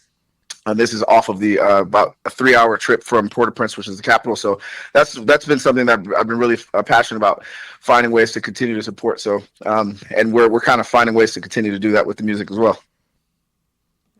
That's great, man. All right. Now I have another question. Now why do you laugh at me? Because I know it's probably the second question for me. Okay. Now, because everybody looks at me like I'm totally strange whenever I ask somebody who is of Haitian descent or nationality this question. Oh, no. Years back, I saw a show on the Discovery Channel, and I'm talking like 15 years or so, about the Haitian zombies. Have you heard of them? Yes. Yes. And so here's the thing about the Haitian zombies. I told you I was a really bad kid. And I grew up in Miami, Florida. I was born in Connecticut, but grew up in Miami, Florida. But growing up, my parents would tell me that if I didn't eat my food or if I didn't get good grades, that I would wake up and the Haitian zombies would take me back to Haiti. And so that was my experience. And then I ended up when I went to college, I started researching them. So there's a lot of folklore. It's almost like I don't know, like the Candyman, or like a lot of American folklore, where you hear these stories growing up as a kid. And I think a lot of it was also parents finding ways to scare their children to behave, and it really worked for me. It really, really worked for me. So, so if you ever need a reason, if your wife ever needs a reason to keep you on the straight and narrow, we'll have to throw some Haitian zombies in there. But I haven't personally verified them or seen them in person. But I always hear the story, so I have more questions than you probably. Well, now Joe Cerisano is here, and he knows. Right? Yeah, thank you. I heard So about I'm it. not crazy, right? Yeah. The Haitian No, you're not zombies. crazy at all. No, it's very much rooted in a lot of like Voodoo. Haitian folklore, and especially around like our version of Halloween. Yeah, exactly. The boogeyman, exactly. Be a very good example. So like Halloween, you'll have all these kind of stories come out, like Day of the Dead sort of stories. So Yeah. it's really cool. It's really cool. It's a really cool, interesting historic backstory. Well, and I'm going to tell you now. This is the honest truth. I'm not even kidding around. At least slightly here. I used to work at a hospital years back, and I worked. One of the nurses' aides was from Haiti. and her and I were chatting one day, and I kind of have a sixth sense about a lot of things, and she just looked at me one day and she says, "You see things, don't you?" And I'm like, "Yeah." She says, "I can tell." She said, "In my village in Haiti," she said, "there was a little girl who passed away 3 days after she was supposedly entombed, because you don't dig the graves there, right? Everybody's above ground. They're entombed. Yeah, right. Because of the water table." And he says 3 days afterwards, she turned up in the middle of the village. Oh, the little girl did. Yeah. And she was, she was one of the zombies.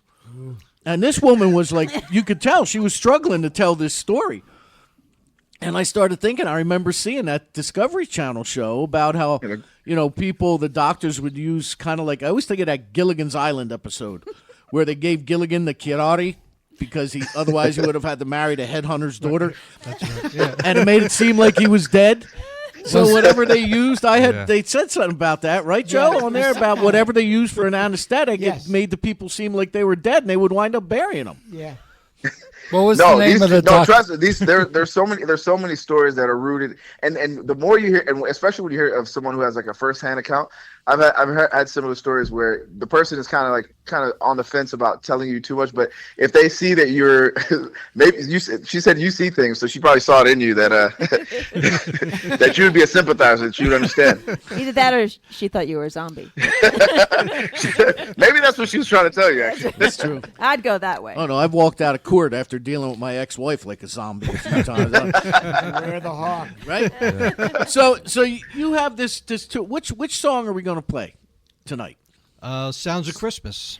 Yes, okay. Sound of Christmas, which is what the single that we wrote with my brother and my producer. So wrote that song, and a lot of it is really like just thinking about because Christmas is so unique in that if there are certain sounds that you only hear that one time of the year, and it really focuses on thinking about the nostalgic things that make Christmas so special. The sound of family, the sound of your mom giggling, the sound of bells ringing, kids singing, and so it really kind of tries to capture the unique sounds of Christmas. And so hopefully you all love it. There are no zombies in the song though, so just a disclaimer. Well, that's because you behaved yourself. You are correct. Oh gosh. Now, how do we find it, Elvis? Yeah, so the song is Deko available. Entertainment. Yeah, absolutely. So, the song is available everywhere. You can find anywhere you stream your music. So, Spotify, iTunes, Pandora, YouTube. If you type in "Sound of Christmas," "The Sound of Christmas" by Elvis Francois, you should be able to find it anywhere you stream your music. Yeah. Okay, and how do we find you? And you can find me if you type in "zombie doctor." You will find me on all platforms. No, I'm kidding. If you type in Elvis Francois, just so Elvis, just like Elvis, like Presley. If you type in Elvis Francois, and then first name is Elvis Francois, ELVIS, last name FRANCOIS. You can find me on Instagram, Facebook, YouTube, and all of the and then also Dr. Elvis as well. And now, see, that should be your next hit. Speaking of Elvis, now you're Elvis, so you should have a. You'll have a voodoo Christmas. Oh man, see? We may need you to do we may need you on a spooky opener. I like Dr. Elvis is cool, man. Dr. Elvis, I like that. Dr. Elvis. Dr. Elvis is Dr. Elvis, and you could do all kinds of oh man, Elvis. I'll talk to Charlie about this. Been there, done that. I love it. You're an ideas man too. I gave you the bobblehead idea. You gave me another one. There you go. Win for a win. We are on a roll here. Call me Butter. So. All right, so this is Let's get to some Christmas what's the name of it? Music. The Sound of Christmas. The Sound of Christmas. All right, Elvis, thank you so much for calling Rock On Radio, man. True pleasure, Danny. Enjoy the evening. All right, rock on. All right, Thanks, rock Elvis. on, rock on. Thanks, all Elvis. All right, Charlie. All right, Charlie. Bye.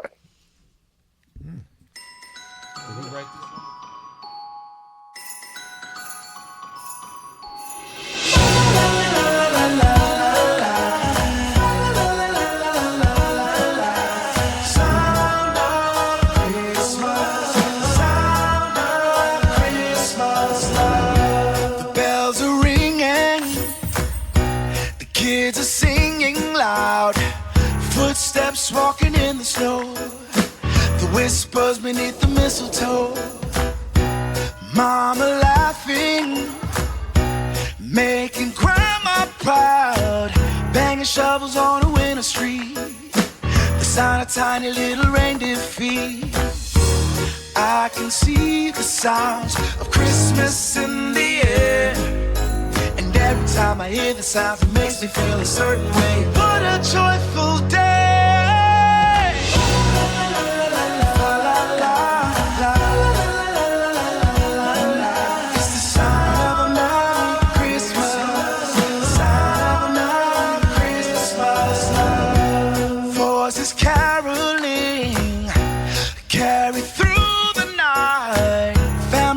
Up and down the stairs, daddy hanging stockings with love and care.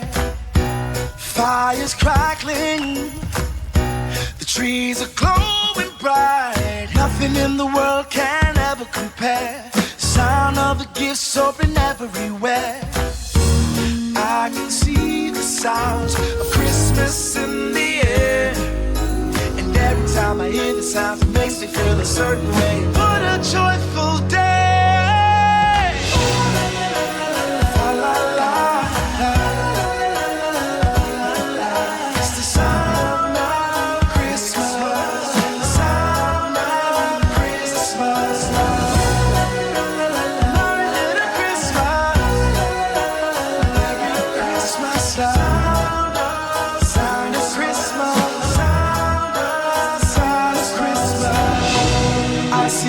Echoes on every smiling face. It's the best time of the year. Oh, what a wonderful day!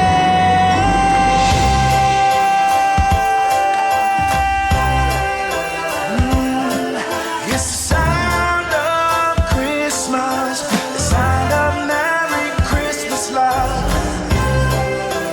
Fa la la la.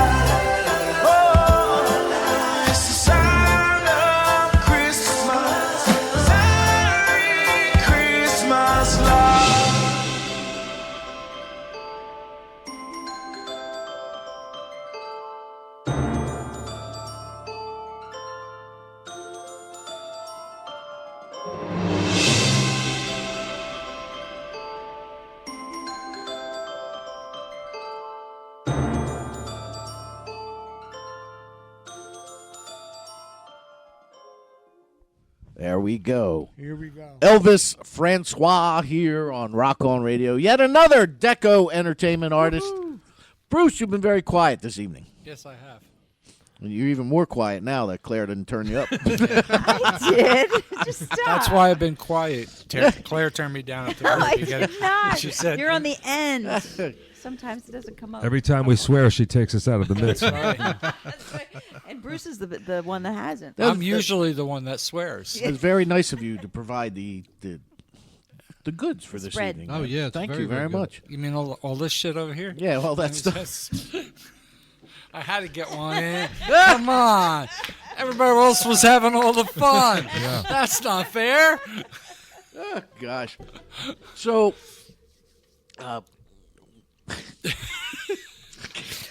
This is a good blueberry muffin, by the way. Blueberry muffins are good, aren't they? I hate to admit it, all this stuff came from Costco. So I have a lot of it. That's why I have so Great. much. Yeah, I wanted, Costco. they don't they don't let you buy. over there cheerleading for Costco. I love Costco. He does. Every time I talk to him on the phone, where are you? I'm headed to Costco. I mean, it's like, are you going there every day? You like buying in bulk, Joe?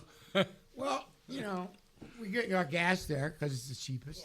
I think he takes his wife on dates there Well, I for used the to hot take her to dogs for the lunch. $1.99. To lunch there, right? All the free samples? Yeah, and then the pizza. Maria, let's go to lunch. I'll take her to Costco and get all these Yeah, my samples. wife would just want every time I go to one of those places, I'll spend like $400 or $500. Yeah, that's Because when you go to the shop, right, you know what it costs, and you're like, man, you might as well just stock up, I'll get the big cart. Splurge. I'm a sucker for a good deal, even if I don't need it. That's why he's got that camera. She wants to keep an eye on him, see what he's eating. I From need that. Costco. I got to get that camera off, Joe. I need that for my studio. At Costco, you buy twice as much, you save 10%, and then you throw half of it out. Yeah. That's usually the process. Right? Costco's good, man. The hot dog, The hot dog's great too. $1.99. Oh, it's $1.50. $1.50? $1.50. I don't eat hot dogs. I don't but- either. Yeah. But I've seen them. And there's. I wish I did. ice I'd be able to cream. eat cheap. You know what I mean?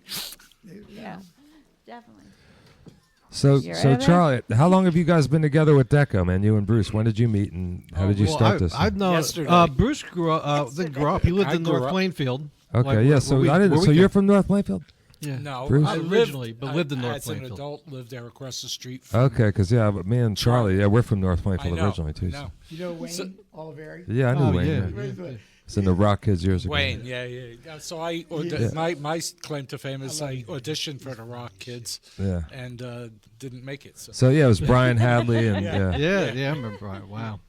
So I don't So think you I'll be guys, signing so you them. guys met back then. Yeah, so I've known Bruce for decades. 40 years. Yeah, 40 plus years. And we kind of relaunched this, 4 or 5 years ago, with originally another partner, and Bruce came in about 4 or 5 years ago, and it just took off.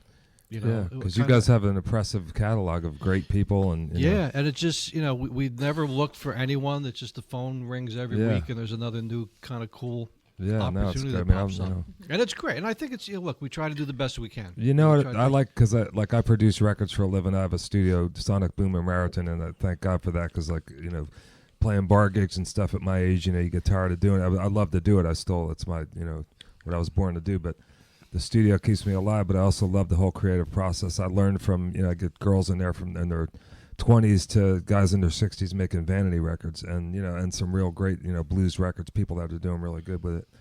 But there's a lot of shysters out there you run into that charge fees like to act as a label to get you views on Spotify and this and that. So like when I ran into Charlie, I knew he's a good guy, and I heard a lot of great things, and I'm like, just to get guys that you can trust, that just look. I mean, who knows? A song could go viral, but to me, I just want to get my stuff out there and to as many people as I can, with people I can trust. And I know I think I got some stuff written with some great writers I've been doing a long time. So it's nice to be in with guys that I can trust, that are going to do what they say they're going to do, and no false promises. There's a lot of stuff getting dropped every day, so that's a lot of competition. But it'd be nice to hopefully something. It's just good to be with you guys. So I'm glad to be part of the Deko thing. You know what I mean? Yeah. It's No, it's great, man, and we're happy to have you. And it's great. I've known Anthony since I probably was like 13, 14 when I first met him. I remember jamming up in the attic and stuff, and all that crazy stuff back in the day. So it's cool to reconnect. I really don't know anything about the music industry, so I'll probably succeed. Yeah, you're right. It's like graduating from Berkeley. Yeah. Now, I have to tell you that back in 2010, in June of 2010, I got a gig writing for the Trentonian newspaper. And Anthony, so when I first met you, you welcomed me into Sonic Boom and let me sit there all day with you and Cece and TJ and Johnny Hummel. Oh, that's right, man. Yeah. So that was before you started your radio show? No, I started the radio show in 2009. Yeah. But this was 2010. And you let me sit there as long as I wanted. I think I was there for like 6 hours that day. Just taking notes and watching you work. And you were doing the whole Hendrix with CeCe. Joplin Yeah, we Hendrix did a thing. tribute thing for a little while, yeah. And, I mean, I walk into Sonic Boom and I see the gold records on your wall. And so I thank you for that, man. Oh, no problem, man. I love when people come to my studio, because to me it's kind of boring and tedious, especially working in digital. You watch a guy like people do sing for an hour and a half or whatever it is. If they're good, they'll do a few takes, and if it's really good, I won't. But I dissect as a producer and edit. You go through every word and get it right before I use technology and convenience to make them sound great. But it's a tedious process, so most people don't want to sit there and watch that. But when you have a band tracking live, it could be fun. But yeah, I mean, that's the making records part of it, I was probably cutting on tape back then. I stayed on analog until the last possible minute. I still have a Studer 24-track 2-inch.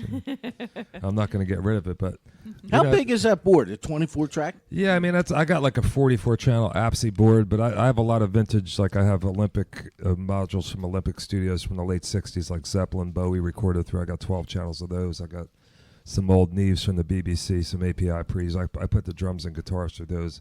Nice. I only really monitor through that big console. I don't spread the mixes out. I do them in the computer because people are so particular. If you spread a mix out and something ain't right, it takes a while to, when we used to work on tape, you leave the mix up a few days, you put tape out and mark the levels. You need a few hands on deck to get the levels right. But in some ways, you'd spend less time if you were working on analog because there's so much you can mess with in the computer. You can move stuff around. You could get lost in hours or days. Yeah, like when I was working on analog, I hear stuff like I got old stuff that I want to put out, like stuff I wrote with Keith Reed, who was the lyricist for Procol Harum, and I'm like, these recordings sound so good, and I'm like, there's little things I changed, but I'm like, do I want to transfer this to digital and spend another, mess with it and take the soul out of it? Maybe I can get something to sound better. There's something about like those old records you hear that are guys playing together, and you can't mess with it too much. You got to live with it and leave it, and it doesn't take as long to do things. Now sometimes, with the digital, you could just do so much to make the perfect record, and kids can do it in their apartments with a laptop, and there's good and bad sides of it. That gentleman right there has the best quote I ever heard. Yeah. Even the kid that bags my groceries at ShopRite has his own home recording studio. I got a CD. My dentist has better guitars than me. Yeah, no, you're right. It's like, I play guitar. Oh, you do? Well, it's not what you have; it's how you use it, man. There's kids that are really good that know what they're doing. That just know they're savvy on the computer with plugins, and then there's guys like me that whatever I know I use like vintage stuff, but use technology. Some stuff I do, I get great drum sounds. I don't even put plugins on them when I'm mixing because it sounds so good if you get the faders right and the drummer's hitting it right and they're in tune. You don't have to, stack plugins on every track unless I get stuff from different people at studios and it really sounds bad, and it's you got to put samples on the drums. You do all this stuff and it takes a while. It would take less time to re-record it, really. Yeah. Your studio's still in the same place by the pizza. Yeah, I'm right next to Delucia's Pizzeria, which is Exactly. I'll tell you a good thing about social media is, man, Dave Portnoy was out front of that place and gave him a 9.5, and there's lines still out the door. Really? Yeah. Wow. So I'm next to probably the most famous pizzeria in New Jersey. There's a lot of good ones. Yeah, they're Now we got the 9.5. So Nancy's Townhouse. that's what social media. Dave Portnoy gave him a 9.5, and that nobody gets 9.5s from him. I don't even think he gives them out I think anymore. my place down in Roarway, Nancy's Townhouse, got a 9.4. Yeah. That's another really good. It's hard to pizza. say what's the best pizza because there's It's different. tough. Like that It's place tough. it's an old brick oven. The crust is kind of burnt, but it's good. And Nancy's is a bar pie that's about as thick as a nacho. Yeah. So I love that. Oh, I it's love good. pizza. I mean, Yeah. But you could eat a whole pie yourself. I love it. Yeah, well, I mean, I'm kind of sick of pizza, but I get it. Like, I had pizza today because it's fast, and Why are the we guys, talking about the it? guys like, you want to take a break and go eat? No, I'm like, I want to get stuff done. Go get the pizza and bring it back. I'll be here. I'll be here tweaking. We have Joe's Christmas. Yeah, song. one of the things we have to do before we get out of here Before we eat is- pizza. Yeah, that's right. Joe, you put out this Christmas record called Yeah. "Give Love for Christmas." Yeah. A couple years ago now. Yeah. right? Yeah. And go ahead. I did it. Well, I did it with Kenny Landrum, and we did some classics. We did a couple originals, and then the title song was written by Chuck Cannon and Laurie White from Nashville. Laurie wrote it with Chuck, and it was just "Give Love for Christmas." Nice, It's yeah. a very good concept, and we used cats from New York in Kenny's basement in my studio, and that was it. That's it. Great, man. It's Give Love great. for Christmas. Yeah, pick it up on the CD, stream it. Yeah, you It's can got do a all lot of that. great stuff on it. Yeah, you and can do that. I always got to tell my Joe story because I'm always very appreciative of this. When Joe's in Trans-Siberian Orchestra, I don't know if it was the first tour or second tour, Joe was gracious enough to give me and Robin tickets to the Beacon Theater show. That was great. When they're first kicking the thing off. 4 nights straight. It was unbelievable. It was awesome. I think I don't know if I sat next to her behind David Krebs. Yeah, Krebs. Yeah. Him and his wife. Yeah. But it was great. It was was a great great. show back then. I was blown away, and that obviously what it's turned It's into now gotten is so just big now. It's unbelievable. Yeah. Just it's good. It's good for the resume. yes. What can I say? That's cool. It was fun. So was being in Black Sabbath if it was only for 24 hours. It was a day. It was a day. And then I didn't take the job. Wow. I sang War Pigs and Little Richard and Chuck Berry and went back to the hotel. And I said, I don't think I want to do this. I called my wife. I said, all it's going to take is one phone call from Ozzy, and I'm gone. Plus, I wouldn't make as much money as commercials. So I was at the point in my life, I just didn't want the bullshit. So I said, see you later. Going back to Jersey. And you were the voice of Miller Beer. I was the voice of America, man. Hands Across America. Yeah, it was pretty cool. Would you do Mountain Dew? Everything, man. Yeah. Navy. I had Army and Navy at the same time. You are the Navy, and Be All That You Can Be at the same time. Wow. And I just, it was great. You know what you should do? You should get Bickler in here, and we'll have a get the commercial. two of We'll those have a guys. commercial Who? off. Oh yeah. Who? Dave Bickler, who did the Real Men of Genius. Real Men of Genius. Oh yeah. Well, he made fun of our shit. He made fun of the shit we used to do. My son's doing a documentary on the history of how jingles influenced America in the '80s, and it's fascinating what he's doing. He's interviewing a lot of people, and it really is. It was a merger. It was like it's when corporations co-opted rock and roll. Yeah, well, I mean, they were so catchy, those stuff back then. I mean, Folgers and all those commercials. You're right. It's like brand marketing before people. Could you take me home? That's serious brand marketing there. It's stuff that's stuck in even when I was doing it in the studio, I got choked up watching them going out with their Goodyear tires to find their dog. I'm like in the studio going, oh, this is so sad. And I'm singing it. It's like, I'm like, man, you're a sap. You're a fucking sap. I'm believing it. True story. When I was a kid, It's nothing you can do. I'd be like, I'd be like 12, 13, 14, 15 years old. And I'd have Zeppelin 4 on, and I'd be blasting like rock and roll or something, right? My mother would yell up the steps, "You got to turn that down. Will you turn that down? Your father can't hear television." Because we lived in a small home. Yeah. All right, Mom. So fast forward to like the early 90s. Now they own a Cadillac. And the soundtrack for the commercial is Zeppelin's version of rock and roll. Yeah, yeah. It's like the Cadillac came out, the STS or something, right? So I go over to my parents' house, and there's my mother, and she's like, now this is the woman who, when I was a kid, listened to Elvis and Creedence Clearwater. Right. So she wasn't that far removed from rock and roll, at all. Even at her advanced age now, she enjoys that. So we're sitting there, and I'm like, Mom, she goes, this is great. She goes, I love this tune. I was like, is that because you own a Cadillac or because you like the tune? No, this is a great, catchy song. I think it's cool for a Cadillac, but this is great. Who is this? I said, that's the same Led Zeppelin you've been telling me to turn down for the last 30 years. That's funny. That's great. Yeah. So, well, you did this tune you want us to play, Joe. Baby, it was an old R&B tune by Charles Brown, released in 1960. And then the Eagles did it, which was somewhat of a hit. Wow, cool. And then I just love it, and I just wanted to sing it. So that's why I did it.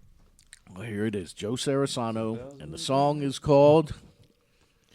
Oh, please come home for Christmas. Please come home for Christmas. Oh, please baby, come home. my heart. Oh. Bells will be ringing, the sad, sad news. Oh, what a Christmas to have the blues. My baby's gone, I have no friend to wish me greeting once again. Choirs will be singing Silent Night, Christmas carols by candlelight. Please come home for Christmas. Please come home for Christmas. If not for Christmas, then by New Year's night. Friends and relations send salutations. Soar as the stars shine above. For this is Christmas. Yeah,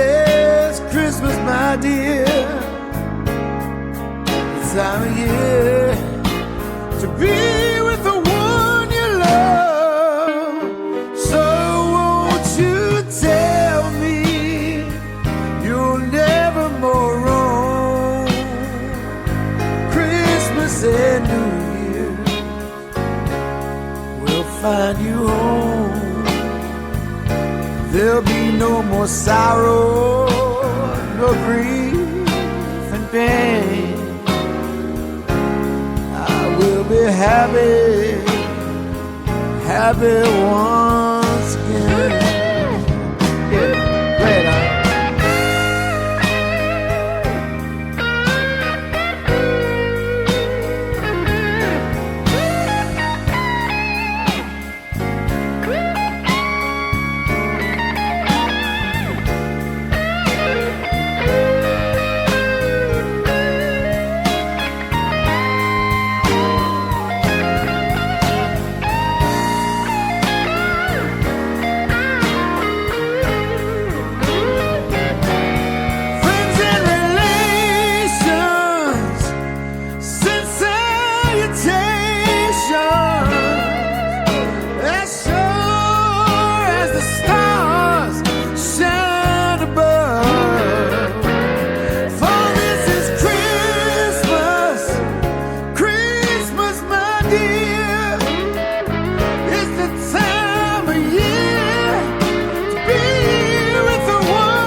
Find you home.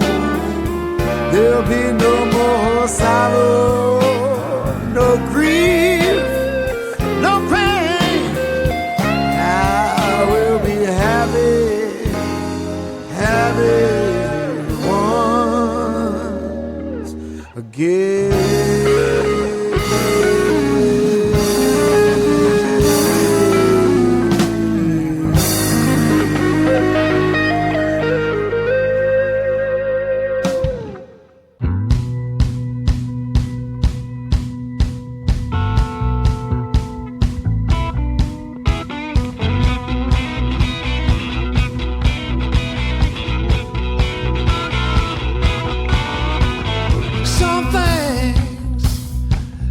Change it with a fight,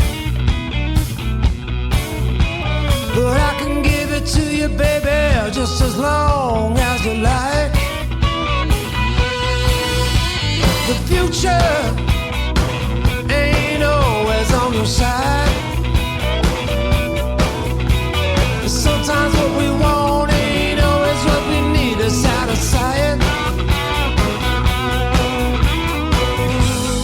Just when the sun refused to shine, that's when my love starts to rise. I'm gonna lay it right on you. Look into the light, got a cool shade of blue, and I'm coming on through. I'm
We had Joe Cerisano with Please Come Home for Christmas, and Anthony Krizan off his brand new CD, Cool Shade of Blue. That was In the Groove. Into the groove. Yeah. Or Into the Groove. What am I looking at? In the groove. Oh, Into the Groove. Yeah. It's got groove. It's a groove. In the Voodoo with the Haitian Zombies. Oh, goodness. That's right. Joe and I know. Yes, Bruce, go ahead. No. I was just thinking that Charlie didn't curse. I didn't curse once. Today. Oh yeah, I think me and I'm Joe, just me and Joe got. Oh yeah, you guys. Me and Joe got time out for cussing. Couple of callers. We just. It's a lost cause. I think Joe said the F word. I said the S word. You know? Yeah. That's just. I went the S word. That's just what happens. It is. Hey, we need ratings, man. I'll get the ratings up because the kids will want to listen, man. Well, gentlemen, Bruce, thank you, and Charlie, thank you for putting this together. This is fun. Thank you, Danny. For us. Always a pleasure. It's fun. Joe, Yeah, thank you for making the trip.